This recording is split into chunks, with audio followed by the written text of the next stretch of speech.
Hello gamers, my name is Elival. Today I'm going to be breaking down a powerful team in Swugga that I personally enjoy using in 5v5 formats. I've had a lot of success using this team on offense and defense. I'm going to go over some basics behind the team, and I'm hopefully going to help you understand how you can use this powerful faction to take down some of the strongest teams in game. Now before we start, let's take a moment to break down some of the basics behind the Mandalorian team. First, this team relies on burst attacks with multiple attacks out of turn. This is important to take note of because it will affect what you can counter. Teams like Padme Lead or Iden Versio with her GAC Omicron are next to impossible for the Mandalorian team to beat, due to the core characteristic. It also means that you won't get high banners versus a Trey Elite team as well, due to the attacks out of turn. Second, this team can be very scary on defense. If you plan on using this team on defense, you have to make sure that you build the appropriate team for it to handle hard counters, such as CLS, Imperial Troopers, and more. And third, this team is able to take down most enemy teams in-game. Due to some mechanics, it's even possible to blitz down a Galactic Legend before they take a turn, therefore enabling this team to be a flexible offensive team to get you out of a rough spot. And finally, there are 3 core members to any Mandalorian team composition. These are Maul, Canderous, and a fast character of some sort. The other 2 can be any Mandalorian that you want to fit in, or ones that will offer the best bonuses for your roster and what you're trying to take down. Now let's start talking about Maul. Maul is the scheming leader that claimed the Darksaber and became Mandalore in the Clone Wars. There are a few important factors to remember when looking into his kit. First, Maul gains Frenzy at the start of battle for 2 turns. This is a very powerful mechanic, and it can help give him artificial speed, which allows you to invest more damage into his kit than having to worry about his speed. Since Maul will be your main damage dealer, you can instead invest speed into one of the members on his team to help get him out the gate before the enemy team. Second, when Maul has 5 stacks of Anguished, he can deal a massive amount of damage. I've seen a Relic 8 Maul do as much as 250,000 true damage with 5 stacks of Anguished. True damage is great because it can't be altered by defense, critical hits, or even damage variance, so you can always rely on the damage to be exact. On top of Maul dealing upwards of 250,000 damage at maximum stacks of Anguish, you will have all Mandalorian allies assisting, dealing increased damage. This burst of offense usually is too much for most characters to handle. And of course, for suggested modding, I recommend going for offense and health. In Fatal's video discussing Maul's damage calculations, he suggested going with pure offense primaries to get the most damage. I think that there is a bit of an oversimplification behind that calculation, because you can also get health primary mods to work in your favor due to the way percent offense secondaries work. That being said, the easiest way to get Maul to have the most damage dealt is to simply go with offense primaries on the arrow, triangle, and cross. However, if you have a health primary with a high percent offense secondary, it will yield close to the same results while also boosting Maul's survivability, which can be helpful for certain matchups. Next, Canderous Ordo. Canderous is one of my favorite characters from the Knights of the Old Republic series. He is also incredibly valuable to the Maul team because of his turn meter gain on his unique ability. Even though the wording on his unique ability states that the enemy needs a damage over time effect applied in order to gain 8% turn meter, Canderous' unique ability functions much differently than it is worded, and it has functioned this way since its release. Canderous, in actuality, gains 8% turn meter whenever an enemy is damaged by any attack, regardless of if there is a damage over time applied or not. This unique ability gives you a heartache when you're in Conquest and Galactic challenges that have Old Republic modifiers, because Canderous will constantly be gaining over 100% turn meter every time he uses his basic ability. Because of this turn meter gain, Canderous is almost guaranteed to go after Maul's first turn, which allows him to use his special ability to trigger Maul's Frenzy for a second time and give Maul his second turn, which allows you to blitz away the enemy. Also, if you happen to take Canderous up in relic levels, he can deal a considerable amount of damage.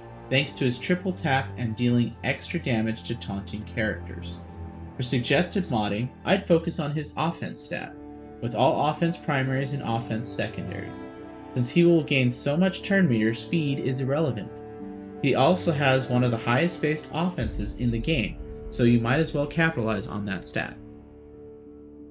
Now we're going to start looking into some of the situational Mandalorians.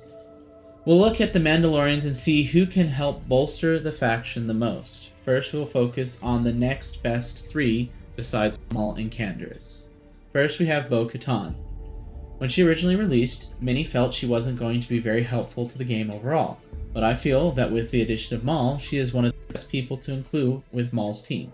I like to think of her more as a support character, and I focus on her unique ability, which greatly bolsters the max protection of your entire Mandalorian team, as well as its Zeta, which provides healing when Mandalorians attack out of turn, which, due to Maul's leadership, is constantly happening. That being said, she's not as helpful in 3v3 because she won't fulfill that fast character requirement very easily. I would suggest focusing on survivability and potency. Next, we have the best Mandalorian in the game besides Maul, which is Bando, or the Beskar armor version of the Mandalorian. Bando is amazing for defense, mainly because his AI can help lock down strong counters such as Imperial Troopers and CLS. Bam takes a bonus turn when a scoundrel ally falls below 60% health, and he can put damage immunity on them, which will likely end in a timeout for either of these major counters. On top of that, Bando taking a bonus turn can also feed Maul's turn meter via Frenzy. Bando's Whistling Birds can also help deal a lot of damage to someone that is hiding under stealth or behind a taunt. That being said, Bando is also very strong as a standalone scoundrel leader, and you might not want to break that up. However, if you don't have a team built up for him, but he is already at relic levels due to his ship, you can easily fit him into the Mandalorian team, and I would suggest focusing on offense and protection. And the last of the best three Mandalorians is the Armorer. Armorer is great because she can provide many wonderful support bonuses, such as Beskar armor and a passive heal. And she also is the fastest Mandalorian outside of Maul himself. The biggest problem is that Armorer is also incredibly helpful as a plug-and-play character, especially with Galactic Legends. You might feel inclined to use her elsewhere. That being said, if you do use her, I'd suggest modding her for as much speed as you can give her to have her be the fastest character to trigger Maul's initial turn. Now we're going to move on to some of the less favorable Mandalorians. First, we have Jango Fett. Jango is helpful because he has some good offense and can double tap on his basic ability. His specials can also inflict strong debuffs such as burning and healing immunity. That being said, he's also really helpful with other factions such as bounty hunters and separatists, where you can actually obtain his payout. If you do decide to use him, I'd mod him for offense and potency. Next, we have Gar Saxon. I find the most useful thing about Gar Saxon is that he is not really needed in any other team currently. He also has the tank tag, and therefore gains mastery that boosts his survivability better than other Mandalorians, so you can have him be your designated tank on the Mandalorian team. He also has a decent ship for the Empire fleet. That being said, he has awful stats. I'd suggest maxing out his punching bag stats and make him as durable as possible. And finally, we have the final three Mandalorians that are currently in game as of making this video. Honestly, I would personally avoid using these Mandalorians with Maul. I feel that the previous Mandalorians can contribute something to the team, while these three don't have as much to offer or are more valuable on other teams.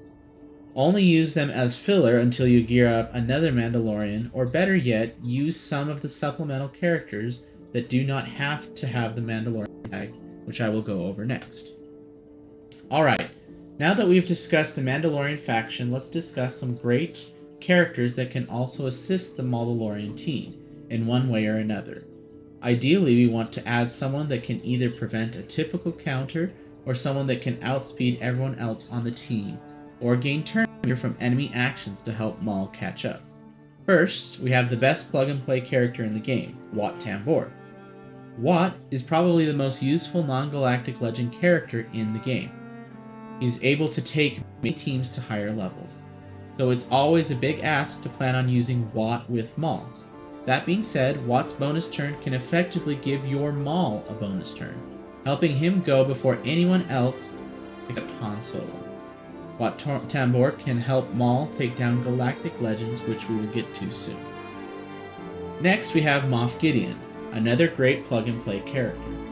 The reason for adding him to this list is similar to Wat, because Gideon is the fastest non-galactic legend character in the game. He also can help improve the survivability of your team thanks to Demoralized. If you can't plan on using Wat, I would suggest trying to work Gideon into this team, since he can help fill that gap. Third, we have Count Dooku. Now, Dooku might be an easier pill for many to swallow because he is not used on any major teams at the current moment, and is usually just thrown with a secondary Separatist team or a Sith team. That being said, with Maul, he can be the fastest character you need.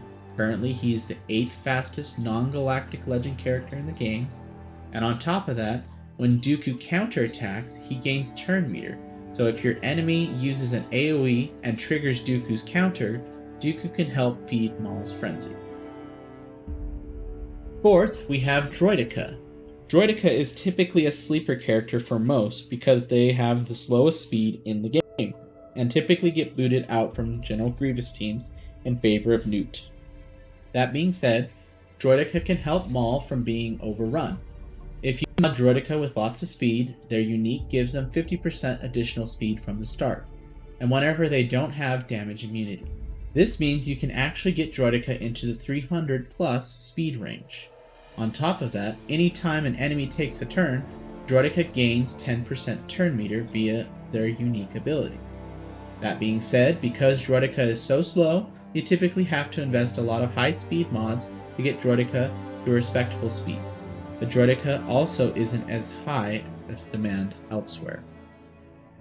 And finally, we have Emphas Nest.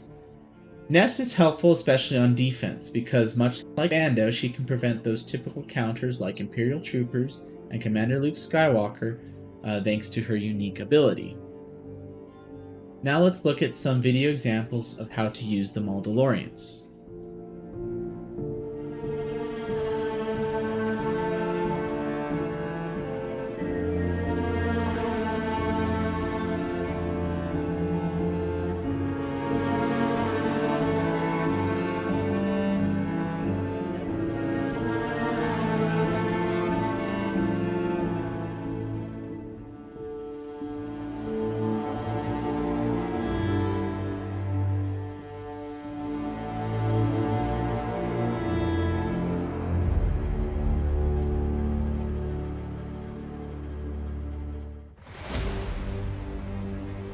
Here are some quick tips if you would like to use your Mandalorians to counter Sith Eternal. First, you'll need Wat in order to outrun Sith Eternal, or someone that is somehow faster than Sith Eternal. Next, you'll want to kill Sith Eternal as quickly as possible, preferably before he takes a turn and starts applying Deceive. If you can use a full Darkside Mandalorian team, you might be able to get away with C taking a turn, however. This counter, however, is not perfect. Unfortunately, there are several characters that can ruin the chances of this team countering Sith Eternal. For example, if the team has Malak, Talon, or multiple tanks that can taunt via unique abilities that trigger before the start of the battle, or when certain conditions are met. You might get stuck behind them and not be able to immediately take down Sith Eternal.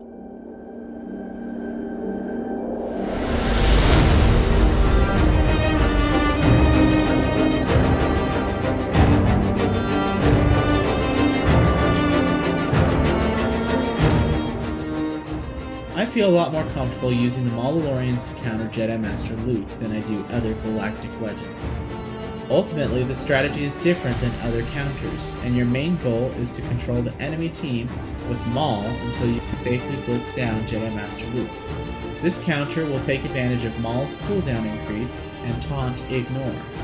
You will constantly be going back and forth between 3 and 5 stacks of Anguish, trying to control the ability cooldowns of key enemy characters like Jedi Knight Luke and Jedi Knight Revan. You have to be careful when facing an R9 Jedi Master Luke because the leader ability can deal large amounts of damage to your team. Being said, I've personally been able to beat them still.